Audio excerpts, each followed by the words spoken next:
সবকিছু শুরু এক অসতর্ক মুহূর্তে। চলন্ত ট্রেন থেকে ছিটকে পড়া একটা সামান্য আম। কে জানতো এই আমটাই একদিন পুরো মরুভূমির ইতিহাস বদলে দেবে। ফাটা মাটি, তপ্ত রোদ, কিন্তু মিরাকেল ঘটল। সেই অবহেলিত আটি ঘুরে জেগে উঠল এক নতুন প্রাণ। দূর থেকে এক তোতা অবাক হয়ে দেখল মরুভূমিতে সবুজের ছোঁয়া। সে থামল না, বিন্দু বিন্দু পানি এনে বাঁচিয়ে রাখল সেই চারাকে। তোতার ভালোবাসায় সেই চারা আজ বিশাল আম গাছ। ধু ধু প্রান্তরে সে যেন একাই রাজত্ব করছে। কিন্তু সুখ সইল না। একদল সাদা বানরের অতর্কিত আক্রমণ। মুহূর্তেই তছনছ হয়ে গেল তোতার তিলে তিলে গড়া স্বপ্ন। নিচে পড়ে রইল শুধুই ধ্বংসস্তূপ আর তোতার চোখের জল। কিন্তু হিরোরা কি এত সহজে হারে? তোতা উঠে দাঁড়ালো, ধ্বংসস্তূপ থেকেই কুড়িয়ে নিল নতুন সম্ভাবনা। একাই রুক্ষ মাটিতে পুঁতে দিল শত শত বীজ।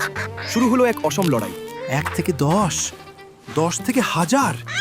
তোতার জেদ পাল্টে দিল প্রকৃতির নিয়ম। মরুভূমি আজ আম বনের রাজ্য। হাজারো পাখি আজ সেখানে মেতেছে উৎসবে।